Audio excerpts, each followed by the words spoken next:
এইখন ৰাস্তা যিটো নেকি এইখন ৰাস্তা দি আমি অহা যোৱা কৰি চানুং গাঁও পাওঁ আৰু লগতে গাঁওবাসীয়ে ইয়াতে খেতি কৰে মৰাসুটি যিটো এইখন ৰাস্তাৰ যিটো মূল নঙালী ৰাজহাড় আৰু লগতে নঙালীৰ বাকীয়ে প্ৰায় তাতে খেতি বাতি কৰে আৰু মানে সব বোকা হয় আৰু উন্নয়নৰ মুখ মানে দুখী নাপালে চৰকাৰটো চৰকাৰ MSCও আছে মিচিং সাহিত্য সাহিত্য পৰিষদৰ ফালৰ পৰা একো নাই হোৱা MSC ওপৰত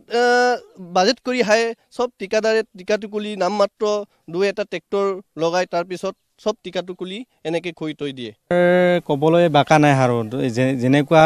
উন্নয়নৰ সন্মুখী হৈ আছে চৰকাৰখনে কিন্তু আমাৰ পূবতালিৰ আদাং হ'ব নঙালী গাঁওখনত একেবাৰে দুখৰ লগাৰ বিষয় আমি কান্দিবৰহে মন আছে আৰু তাত ইয়াৰ উপায় নাই ক'বলৈ বাকী নাই আৰু বেলেগ জেগাত চাওক আমাৰ ইয়াত চাওক গৰা কোৱানিয়া চাবিনে ৰাস্তা পদূলি চাবিনে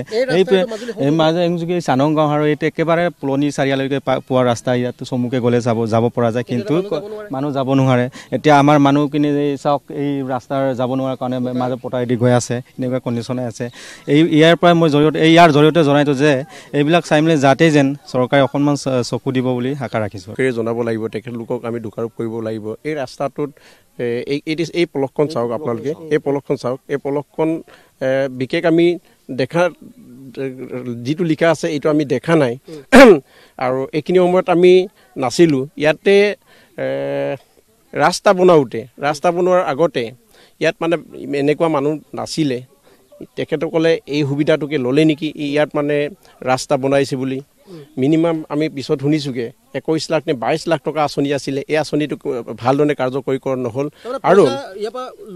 লুটি লৈ গ'ল মানে আৰু লগতে আমি অতি দুখেৰে জনাওঁ যে আমাৰ এই ওৱনচিৰি নদীৰ গৰাখহনীয়াৰ কবলত পৰা 50টা পৰিয়াল মানুহে বৰ্তমান ইয়াতে বসবাস কৰি আছে কোনো ৰাস্তাৰ কাষে বনাই আছে কোনো বিদ্যুৎ সংযোগ নাই কোনো ৰাস্তাৰ অৱস্থা নাই গতিকে আমি জিলা প্ৰশাসনক অনুৰোধ জনাইছোঁ আপোনালোকে বিভাগীয় কৰ্তৃপক্ষক ইয়াৰ জৰিয়তে পৰিদৰ্শন কৰক আৰু ৰাস্তাটো ভালকৈ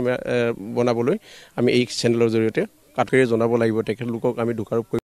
এই ৰাস্তাটোত এই পলকখন চাওক আপোনালোকে এই পলকখন বিশেষ আমি দেখা যিটো লিখা আছে এইটো আমি দেখা নাই আৰু এইখিনি সময়ত আমি নাছিলোঁ ইয়াতে ৰাস্তা বনোৱাৰ আগতে ইয়াত মানে এনেকুৱা মানুহ নাছিলে তেখেতসকলে এই সুবিধাটোকে ল'লে নেকি ইয়াত মানে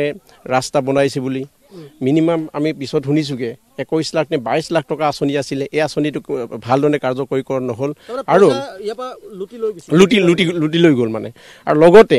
আমি অতি দুখেৰে জনাওঁ যে আমাৰ